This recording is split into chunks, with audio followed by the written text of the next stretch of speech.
स्वागत है आपका। क्या कहेंगे मैम, ये जो जो विश्व जो नो टोबैको डे है, ये इसका क्या है इसको? अ, आज 31 मई वर्ल्ड नो टोबैको डे पूरे विश्व भर में पूरे जग भर में इस दिवस को मनाया जाता है। The main motive of this program is to create awareness among the people about the ill effects of the tobacco.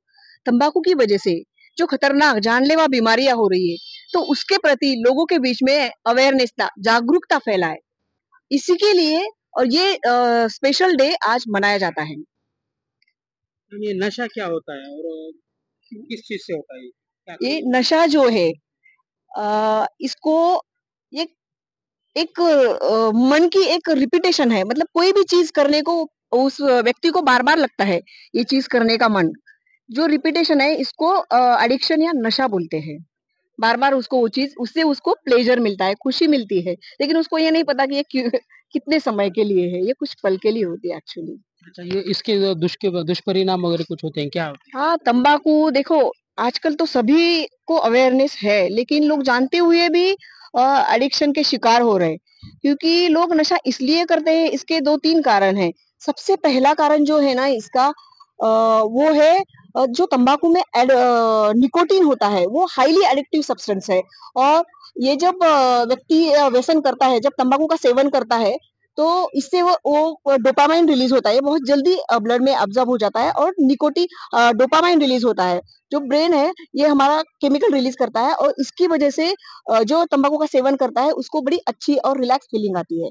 तो इसीलिए हाईली सब्सटेंस होने की वजह से लोग इसका ज्यादा एडिक्शन होते हैं, इसके इसके प्रति ज्यादा खींचे जाते हैं। अच्छा मैम, तो ये शारीरिक मानसिक जैसे कि दुष्परिणाम होते हैं इस चीज से, नशा से, तो इसे कैसे बचा जा सकता है क्या? हाँ, तो देखो तंबाकू ना बहुत ही खतरनाक है, शरीर के हर एक हिस्से को ये नुकसान पहुंचाती है। तंबाकू से कैंसर होता है, स्पेशली इसमें मुंह का कैंसर होता है, थ्रोट का कैंसर है, लंग का कैंसर है, हार्ट डिसीज होते हैं इससे, इससे स्ट्रोक होता है, इससे हाइपरटेंशन होता है, तो कई सारे भी पेट का कैंसर होता है, तो बहुत ही खतरनाक चीज है ये, लेकिन फिर भी इसका नशा लोग करते हैं। तो ये क्यों करते होंगे? ये तो सब जानते हैं कि इस तंबाकू से कैंसर होता है, जानलेवा है और शरीर शरीर के लिए धोखादायक है, फिर भी इसका लोग ये सेवन करते हैं। तो क्यों करते होंगे, क्या करें? तो लोग इसका, मैंने बताया कि लोग इसका नशा एक प्लेजर के लिए कर रहे हैं, खुशी मिलती है उनको कुछ पल के लिए। और दूसरा कारण इसका है पीयर प्रेशर, या फिर उनको लगता है, लोग देखा-देखी में, यंग जनरेशन स्पेशली बहुत प्रभावित हो रही है इससे, और देखा-देखी। अब देखो कोई सामने वाला व्यक्ति कर रहा है, कोई फ्रेंड सर्कल है, तो वो कर रहे हैं स्मोकिंग, तो मुझे भी करना चाहिए। तो देखा-देखी में फँस रहे हैं लोग, तो ये कारण है इसका। और दूसरा कारण है स्ट्रेस, जब मन में कुछ तनाव होता है, मन में डिस्ट्रैक्शन होता है, तो उसका वो जो मन है उसका वो गलत चीज़ों की तरफ भागता है अक्सर। तो मन कमज़ोर होने की वज़ह से भी लोग नशा करते हैं। तो ये नशा सेवन जो करते हैं तो वो छोड़ क्यों नहीं पाते जल्दी, इसका क्या रीजन हो सकता देखो कई बार जो लोग व्यसन करते हैं, जो भी एडिक्शन होता है उनको, तो वो उनके मन में रहता है, और वो प्रयास भी करते हैं कि इस नशे से हम छुटकारा पाएँ, तंबाकू के सेवन से हम बचें। तंबाकू के सेवन से हम बचें, उसको ये लगता है, लेकिन वो नहीं छोड़ पाते हैं। वो इसलिए नहीं छोड़ पाते हैं क्योंकि देखो, तंबाकू की लत जितनी आसान है ना, उतनी ही मुश्किल उसको छोड़ना है, लेकिन नामुमकिन तो ज़रूर नहीं है। ये इसको अगर विल पावर उसकी स्ट्रॉन्ग है, तो वो छोड़ सकता है। इसको अगर मन में उसको माइंड को अगर उसने इंस्ट्रक्शन दे दिया कि ये छूटनी चाहिए, तो आसानी से इससे फ्री हो सकता है।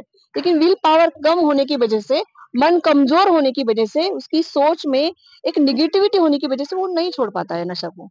कोई भी तरह का एडिक्शन को नहीं छोड़ पाता इसलिए। है? तो ये जानलेवा किस तरीके से होता है क्या? तो जानलेवा मतलब उससे कैंसर होता है, और कैंसर तो बहुत ही खतरनाक बीमारी है ना। तो वो हर एक शरीर के हर एक हिस्से को अफ़ेक्ट करता है, प्रभावित करता है, और फिर stroke, hypertension, heart disease, lung, asthma, respiratory system इससे अफ़ेक्ट होती है, तो ये डेफ़िनिटली खतरनाक ही है ये सारी चीज़ें। स्मोकिंग के बारे में कहेंगे तो स्मोकिंग क्या गर्भवती महिलाओं महिलाओं को प्रभावित करती है क्या? हाँ, डेफ़िनेटली स्मोकिंग, अगर कोई व्यक्ति घर में, अगर कोई हस्बैंड है वो स्मोक कर रहा है, तो जो प्रेग्नेंट लेडी है, तो उसके बच्चे पर, जो अंदर बच्चा माँ के पेट में, उसको वो डेफ़िनेटली इससे प्रभावित होती है। इसको सेकंड हैंड स्मोकिंग कहते हैं, पैसिव स्मोकिंग कहते हैं। तो ये भी उतनी ही खतरनाक है। स्मोकिंग बहुत हानिकारक होता है इसके बारे में। स्मोकिंग बहुत ज़्यादा हानिकारक होती है क्योंकि जब स्मोक करते हैं तो निकोटीन बहुत ही ज़्यादा जल्दी रैपिडली ब्लड में अब्ज़ॉर्ब हो जाता है। तो ये सच में बहुत ही डेंजरस है, इससे अस्थमा, लंग बहुत जल्दी इससे अफ़ेक्ट होता है, तो ये खतरनाक है स्मोकिंग। तो स्मोकलेस और दोनों ही खतरनाक है वैसे तो, लेकिन इससे हमें दूर रहना चाहिए। स्मोकिंग जो होता है बहुत से हानिकारक होता है, तो घर में ये इससे बचने के लिए क्या करना चाहिए? तो स्मोकिंग तो बस यही उनको अवेयरनेस की ज़रूरत है, उनको तम्बाकू के बारे में, उसके उसके बारे में, उसके साइड इफ़ेक्ट, उससे के प्रभाव के बारे में उनको अवेयरनेस होना, उनको जागरूकता फैलाना, उनको मोटिवेशन कुछ ऐसे मिले और वो मेंटली स्ट्रांग बने, सबसे ज़रूरी तो ये है। क्योंकि कोई भी तरह का एडिक्शन जो है ना नशा, वो सिर्फ़ मन कमज़ोर होने की वज़ह से होता है। तो वो उस एडिक्शन से वो दूर रहना चाहिए और उसको वो मानसिक स्वास्थ्य जो है उसका वो अ, उसको बेटर करना चाहिए। तो वो हर तरह के एडिक्शन से वो व्यक्ति इंसान बच सकता है।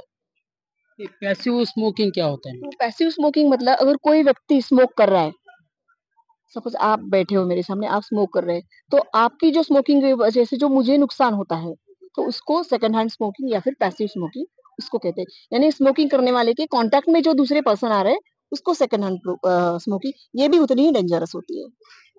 घर में अगर कोई व्यक्ति स्मोकिंग कर रहा है, तो इसका प्रभाव दूसरे को भी। हाँ, डेफ़िनेटली घर में अगर कोई एक व्यक्ति इंसान स्मोक कर रहा है, तो उसके साथ में कॉन्टैक्ट में जितने भी लोग आ रहे हैं, वो सारे के सारे प्रभावित हो रहे हैं। तो अगर घर में कोई बच्चा अगर स्मोक करता है या तंबाकू का सेवन करता है, तो इससे कैसा बचा जाए?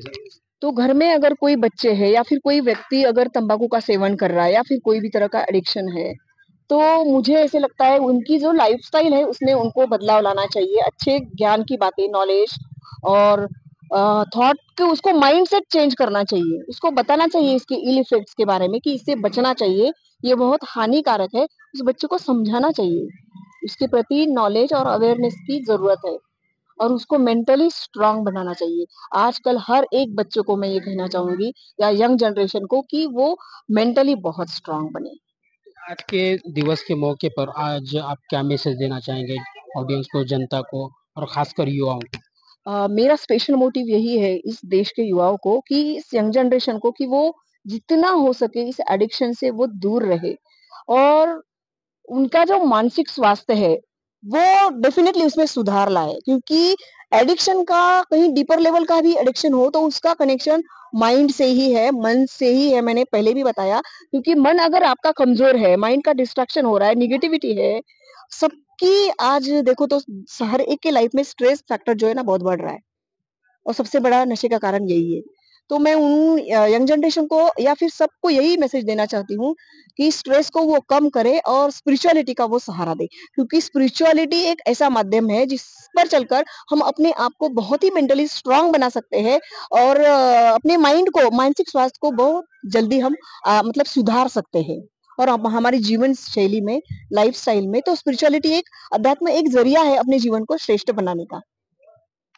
तो ये थी डॉक्टर अनीता, जो कि तंबाकू सेवन के बारे में जो भी दुष्परिणाम होते हैं उनके बारे में उन्होंने पूरे अच्छे से डीप से समझाया।